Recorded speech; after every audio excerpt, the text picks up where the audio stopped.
Blog Talk Radio.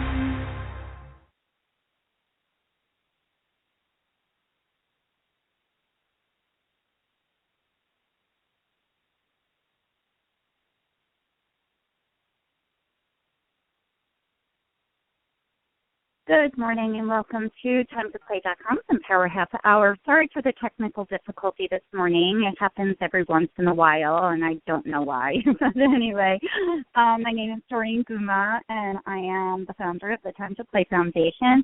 I am a life coach, and I am a board-certified healthcare executive, and I've spent the past, 30 years watching people become more sick and more sad. So my goal here is to help people enjoy life, and that's the mission and purpose of the foundation, is to enrich the lives of others through programs, public awareness outreach activities, events, and learning opportunities. Those are the concepts of enjoying life. So basically what we are supposed to do today is have Melissa be online with us, and she is our medical director and apparently is also having some type of technical difficulties this morning to connect, and I again don't know why. So of course our topic today is stress management, so it's pretty fitting. Anyway, until she gets back on here, hopefully here we're trying again. Melissa, can you hear me, I hope? No, why? Okay. Are you there? Can you hear me? Yes. Can you hear me? I can hear you. Okay. Oh, that's the funniest thing. It just disconnected me. Oh, my gosh. Well, I said the topic today is stress management, so it's like totally fitting. Had this crazy experience. I was just taking morning. deep breaths, counting to 10. Oh, my gosh, right? So anyway, so Melissa is our medical director for the foundation, and she's a tremendous advocate for people for quality of life. She thinks whole body and holistically and outside the box to work to make people more healthy and not just using medication to, do that. So a lot of us, I'm sure, have had the experience. You go to the doctor and you say, oh, my goodness, I have a headache, and they just write you prescriptions instead of really looking into what. And one of the things that can cause headaches is stress.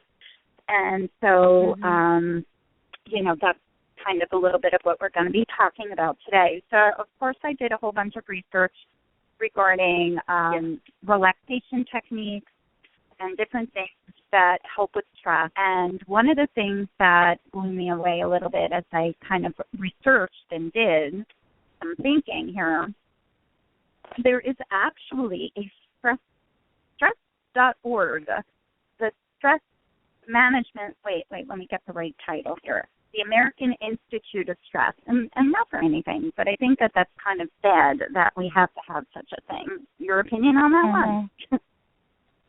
Yeah. Kind of crazy, right? So this is our society. Go ahead. No, that's fine. Melissa? Yeah, I'm here. Oh, okay. So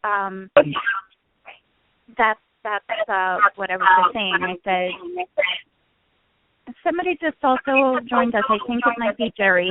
But there's a radio. There's a radio on with the podcast. If you could turn the volume down on your computer. I hear it in the background. So people don't realize the havoc that stress has on our bodies physically.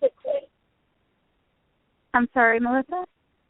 Yes, people don't realize the physical consequences of stress. There's a lot of symptoms. No. We increase more adrenaline, we have our heart rates up, our blood pressures go up, our respiratory goes up. Some of us can get like sweaty palms. There's a lot of physical signs, like Doreen, you were saying with the headaches. Also, it affects our intestines. Some of my patients will get IBS symptoms from stress. They're irritable. They can get weight gain, weight loss. Some people with stress eat more and get weight gain. Some don't eat and get weight loss. So it also causes physical havoc on the body. Then they can't sleep, their immune system's down, they're more prone to getting sick. So those that stress, I do see come in the office more with colds, coughs, bronchitis as well. Mm-hmm. It lowers your immune system. Absolutely. Yes, definitely. And I appreciate that completely, and I completely understand that. So what can we do versus taking a lot of different medications? Jerry, I have feedback on your phone. I'm on my only cell when phone. I have. All right. Anyway, what can we start to do versus just taking medication for stress relief? And let's start some discussion on that. I'm going to put you on mute. Okay. All right. I'm sorry. There's just tremendous feedback. Melissa, do you hear it, or is it just me? Yes. No, okay, I definitely hear it since Jerry got on. Okay, Jerry, can you call back? Maybe try another call back. Yeah, let me move my location. I'm moving my location because I'm in the car. So let me try a different place. I'll call back. Well, I was just okay. Good. Yeah, call back in. Thanks. Okay, I'm so sorry. All right, what's a stressful podcast? Yes. Oh my God. What shall we do? Oh my gosh, it's like so stressful. Okay, so what do we do when we're in a stressful situation like right now? Yeah. Well, hopefully we don't eat more or smoke more or do the bad things, But studies are showing that even children of parents who stress are having more asthmatic attacks. So it's not only affecting the person themselves; it's affecting the offspring. Yeah, and there's a lot of studies. Last night I Googled PubMed. Stress and physical consequences, and there was tens of thousands of studies on it. And it is unfortunate, that this is what we are dealing with. But the problem is, and that's why we created the Pre-Invent Your Life program, is to try to give us some life skills and coping skills when we're younger. So that as we become adults, we're more happy adults and have a better quality of life. And that's one of the primary focuses of the Time to Play Foundation. So if people want to find out some more information about that, go to timetoplay.com. And it's a brilliant idea, truly. Unfortunately, as we age and our bad behaviors that we do pick up as we're younger, and here's Melissa talking about even our youth, we're learning, right, from our parents. The kids are learning and becoming stressed and sick as they're young. And then exactly. If the parents are breastfeeding, then the child's being taught that. Exactly. Absolutely. Yes. Absolutely. And don't we wish that we were taught different ways of dealing with things when we were younger?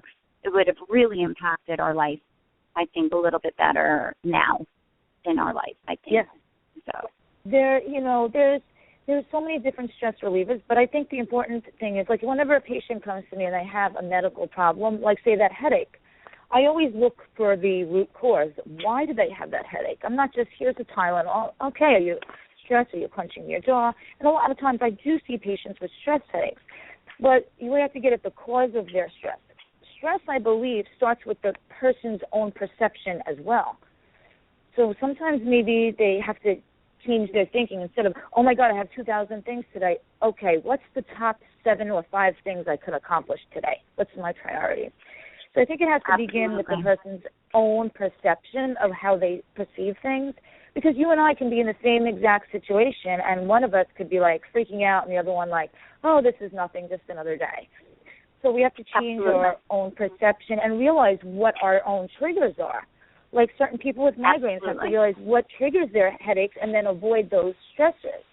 So I think definitely with stress, we have to realize exactly what our triggers are. If it's our mother-in-law, well, maybe stay away for a little bit. There's different triggers that each of us have, and my triggers might not be your stress triggers. So it's important to try to realize when you stress out, what was that trigger for me, and how can I avoid that? Or next time I'm in this situation, what can I do differently? And I want to interrupt you for 1 second. I want to go back to, and Jerry's back online with us. I think it's a little bit better. Oh, yeah. But, okay. So let's just reiterate the words root cause. And I think that that's something really important because I don't think that a lot of people have heard of that term. And you're talking about the triggers and the causes.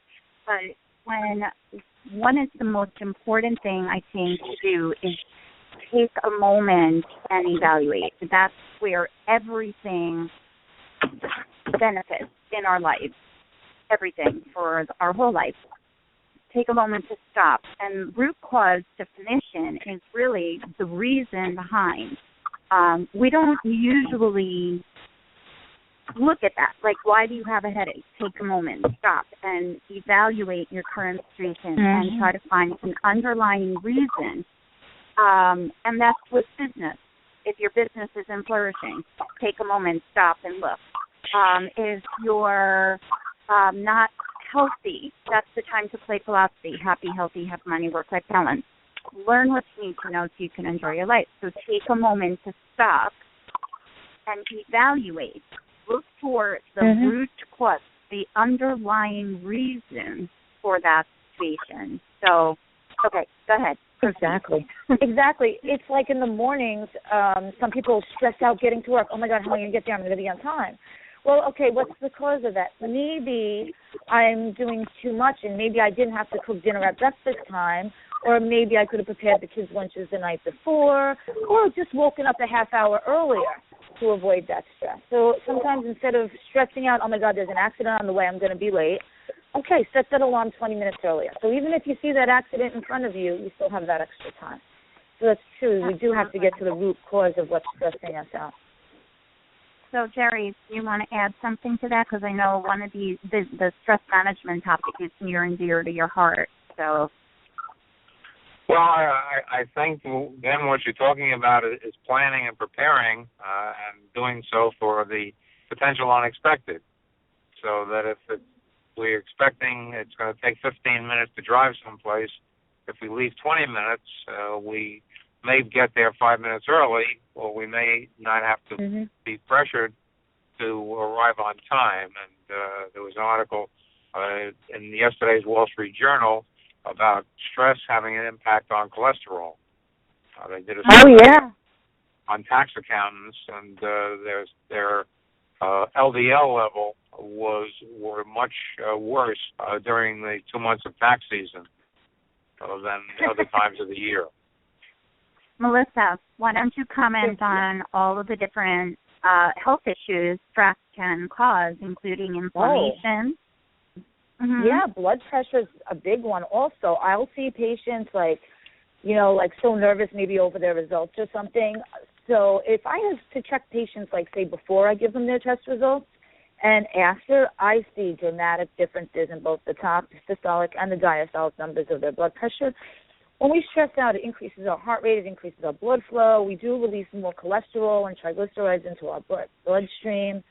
There's real consequences to it, including hypertension, that, sometimes just sticking them on a blood pressure pill is not going to help if it's their stress causing their blood pressure. And, people have to realize this. It causes everything from tension headaches, see patients coming with that, IBS symptoms that are usually aggravated by anxiety and stress, or sometimes it could be foods that they're eating. It also accelerates their aging. They've done so many studies, even it causing premature death. They took a study with elderly people who are caregivers for their spouses, and they had a 63% higher rate of death than elderly who were not caregivers to another elderly spouse. And it goes on and on. Stress is related to second heart attacks. There were studies I just read the other day on that. It increases our cortisol level. That's like a hormone in us that adds to belly fat and hair thinning. So a lot of the type A personality men sometimes you'll see, with that belly fat, the hair thinning, it increases your adrenaline. It's going to increase more stomach acid. It might not necessarily create an ulcer, but it's not going to help it if you have the start of one. So I do see a lot of real physical symptoms. And there was another study I read that heart attack survivors who took stress management had a 74% decrease in a second heart attack. That's crazy. Yeah. You know, you can't remove all the strokes stressors, and stuff, but some of those that you can. Mm-hmm. Yeah. No, absolutely. The chances and are having a second heart attack or a second stroke are greater after having the first one as well. Yeah. And so that is something that's extremely important for us to consider, prevention, which is really reinvention, like how to be happy, healthy, have money, work-life balance. It kind of all makes sense when we really put these discussions together as to what is the reason that we actually go and do all of the things that we do here in the Time to Play Foundation, which is an advocacy organization for people to love their life. So what can we do if we find ourselves being stressed? Okay. Well, I was just going to say one more point. There's also oxidative stress. That's that imbalance between, our production of free radicals and how we can eradicate the free radicals. So psychological stress can also add to oxidative stress of these physical problems. And more free radicals means more mutation in our cells, higher risk of cancers, and things like that. I think there's a lot of different things. There's not only finding the cause and getting down to it, but there's simple things, deep breathing in and out. Sometimes when you're at work, you can't really meditate or do yoga. Scheduling time throughout your day, maybe say, okay, before the kids come home, between 2 and 2:20, 2:30, I'm going to give that time to myself and do something enjoyable. It could be journal writing to get your thoughts out. It could be walking while you're also getting exercise, releasing some endorphins to feel good, better self-esteem. It could be a hobby. It could be drawing, painting. If you're at work, what you could do is start at your head and go to your toes and just stress the muscle and relax it. Stress the jaw, relax it. Stress the neck, relax it. Raise the shoulders, relax them. So there's a lot of different things. Some people do yoga. I think also people have to retrain their brains to focusing on the positive. Some people always focus on what everyone else has and what they don't have, or, they need to focus on the positives, everything they do have. Wow, I'm alive, I can breathe, I can move my limbs, I'm not on a ventilator. They really need to focus on and be grateful for all that they do have. And some people do, what does help me too is positive affirmations. And you can say them, look them in the mirror. You can put them on your refrigerator. It's something positive about yourself, And they say the more you say it, the better it is. And what I did, and maybe I shouldn't say this, I changed all my passwords to positive affirmations. So whenever I log in, it's something positive. That's a nice idea, actually. We actually have a Facebook page. It's a group page. We have two, and I have to remove from the Time to Play homepage to the group page because I love the group page. It is also called timetoplay.com. So, but it's the public group. So anybody can join it. Anybody can write on it. Anybody can post on it. And every single day there's amazing discussion about loving life and, just striving and moving forward and unsticking, which to be a big issue in our society as well. So please do join that. And I saw Stacy had put something up there recently, and she took a negative comment and twisted it into a positive quotation, I believe. And it's things like instead of saying, wow, I'm not good at this, say, wow, I am excellent at whatever else it is. Or instead of I'm not good at this, I'm getting better at this. Change that negative into a positive, make it an affirmation.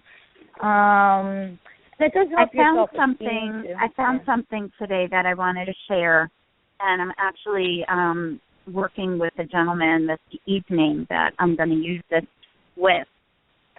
But it's just a very simple form, and I'm going to actually contact the therapist.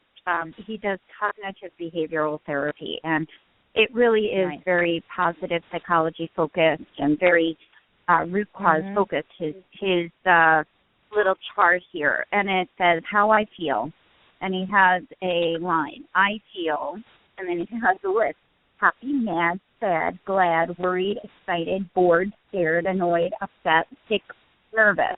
Now, again, what did we just do? We took a moment to stop and evaluate. Mm-hmm. And then he writes, I feel this way because. So we have I feel, then we have I feel this way because. And then we have this is what I did about it. And something else I could have done is. And then he has a part, ask for help, do something else, take deep breaths, tell an adult, well, somebody, a friend, walk away, talk to a friend. And this is a unsticking form. And my background's in quality improvement. So we identify, here we did, how I feel, right? And we look for a option, a positive forward movement.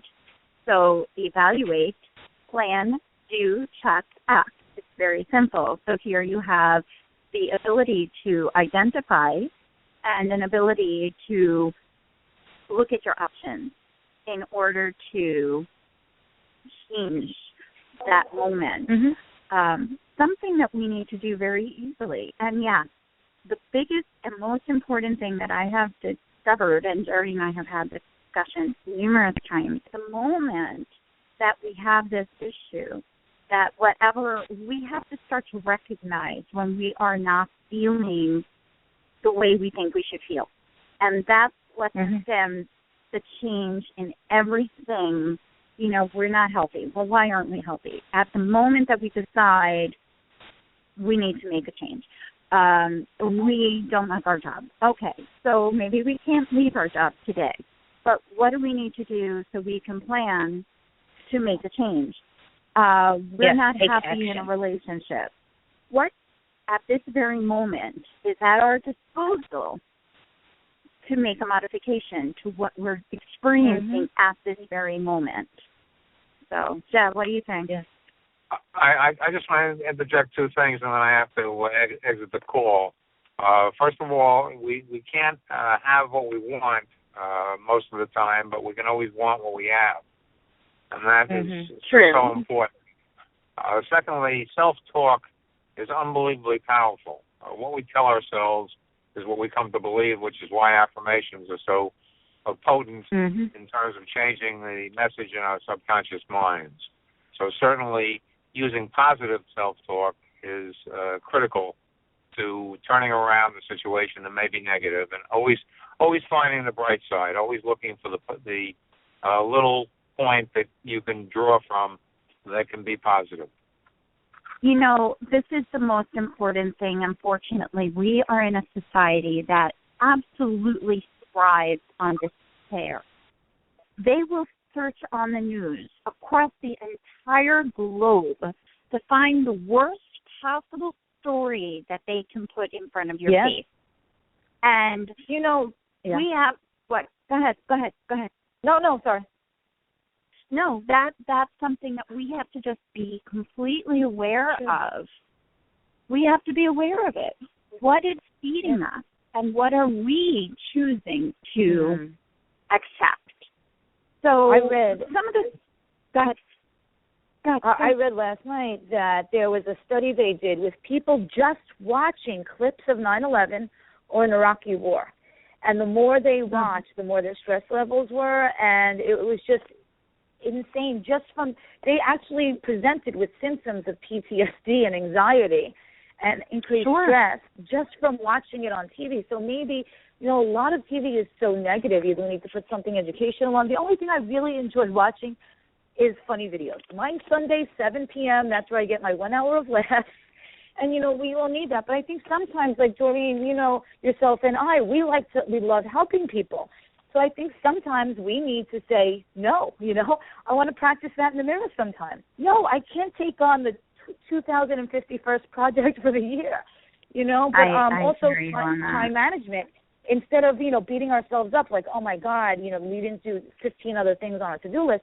Hey, but you know what? We got 20 things done on our to-do list. And, you know, don't be so hard on ourselves.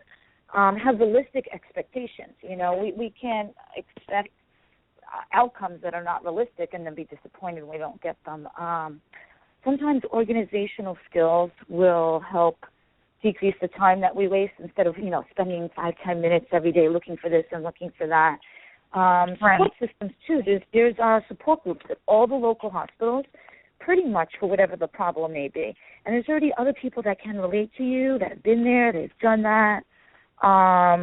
Maybe even people that don't have a sibling. There's big brothers, big sisters. They can reach out to an older figure. There's also church or temple. They can speak to their pastor, their minister, their rabbi. Sometimes an adult, maybe they take an adult ed class, something they enjoy doing. Could be a photography class, a hobby. But like you said, it's very, very important to take action and positive affirmations.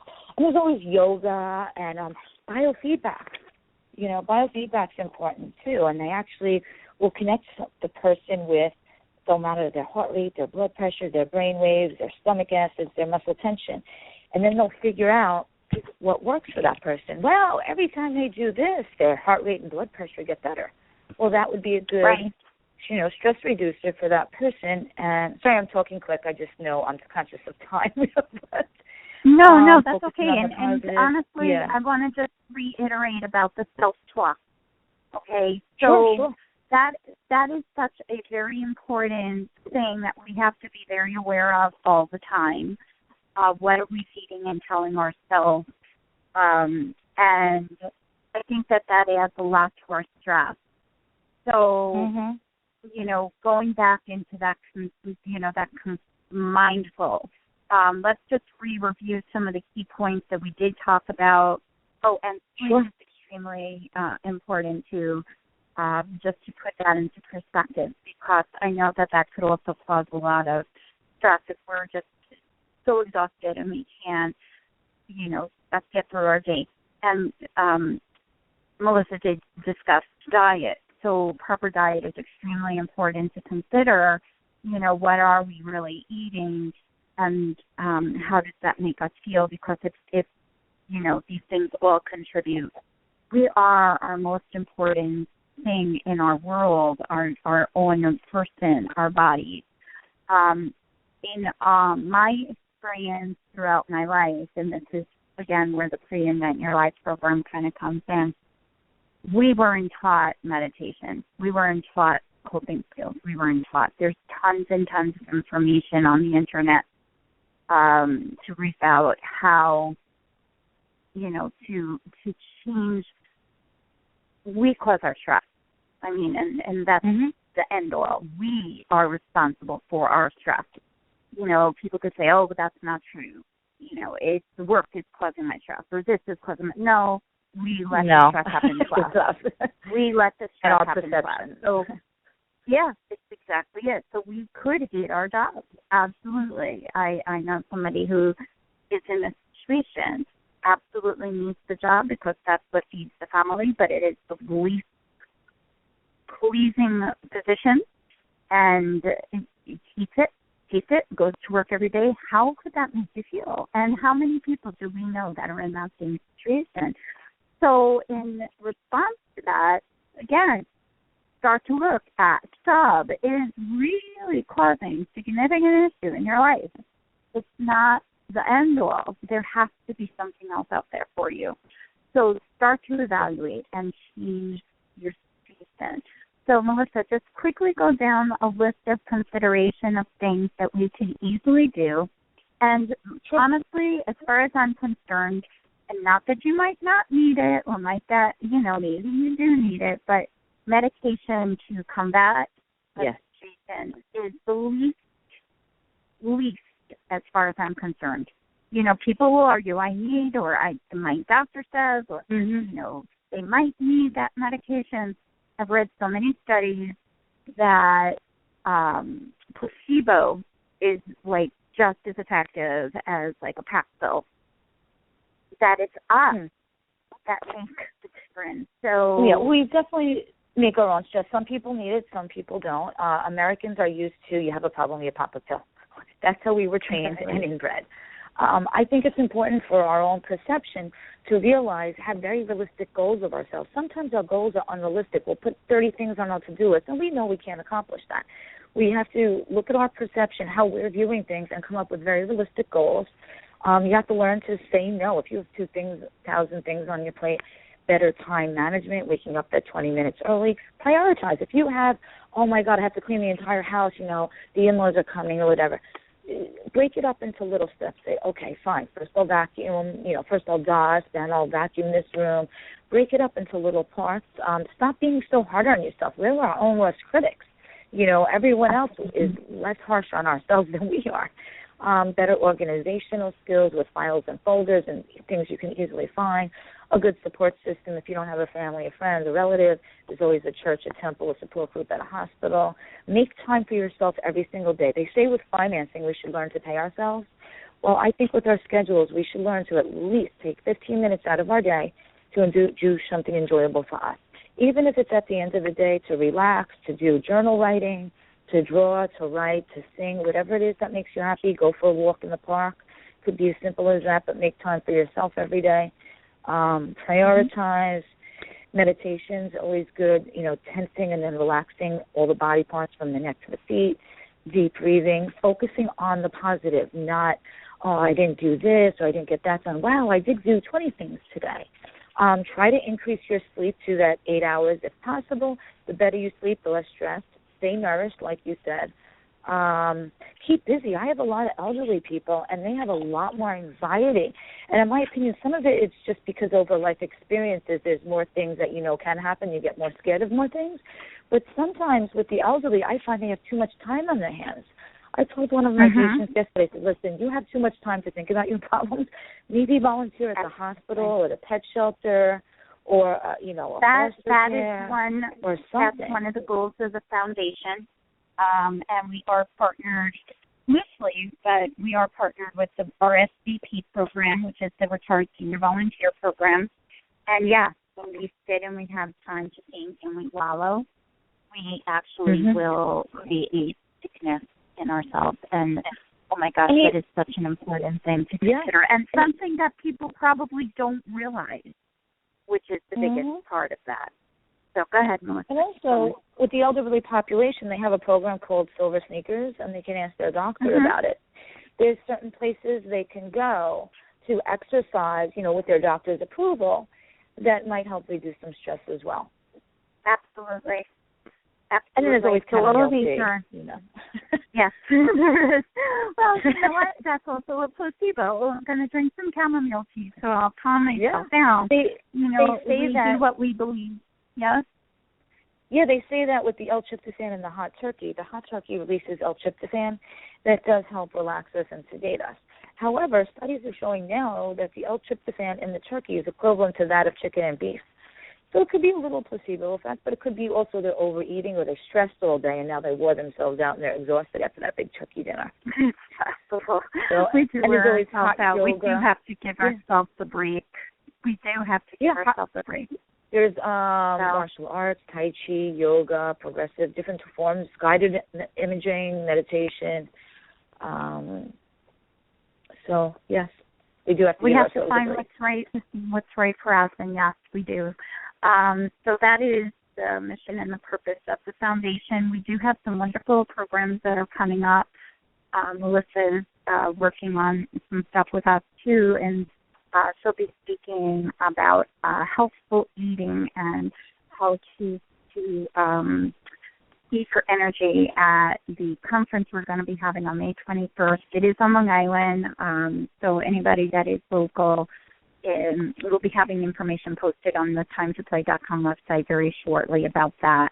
But I thank her very much for taking her time this day because, she's an incredibly busy woman. And she does practice what she preaches, though, I have to tell you. So I thank her very much for everything and being part of the Time to Play philosophy and mission, purpose, and vision. Please do go to timetoplay.com. There is an article regarding the Maslow's hierarchy of needs, and that was the well-being discussion briefly that was being discussed here. And also, regarding Pay Yourself First, that was actually in our book, If I Knew Then What I Know Now, under Parting Words. There was a whole discussion about using the visualization of a dollar bill for paying every second of your life. If you think that you take $1 out of your pocket and you look at that dollar and you say, well, I just spent this second, I just paid this second, this much money. And I don't remember, I looked it up. I believe it's in the Maslow's hierarchy, like if you go on Doreen's weekly reflection. I know there was 50,000 minutes, seconds in a day or some ridiculous thing, and you put into perspective how much money you actually paid for that day, it really brings the realization to you that every second is so precious. We put things in dollars. We're so important, and we have to take care of us. Again, I'm very sorry about the technical difficulties that we had today. I don't have answers to that, but thankfully we did get through our stress management talk, and that's that. So have a great week, and thank you again, Melissa, for your time. Oh, thank you so much for all you do for the community. And I just want to mention tomorrow's podcast, I believe, right, is at 8:30 at night on chakras and how they affect us? Yeah. I think that's a tremendous topic. Yeah, absolutely. Yes, and I think they can also look at the Time to Play website or Facebook page. They should like us on Facebook. I think also that you and I'll be having an upcoming event at the foundation as well. I'm not sure the next topic, if it's reduce your cancer risks, I believe. Yes, it is. And we have to set a date, but it'll be after March 9. Okay. So probably that following week, the week of the 14th. So maybe give me a call. Put that date on the calendar. Yes, I will right after this. Absolutely. All right. So everybody have a great week. Very Anything you need, give a call. 631-331-2675 is our office. We'd love to hear from you. Thank you so much. Thank you. Bye-bye.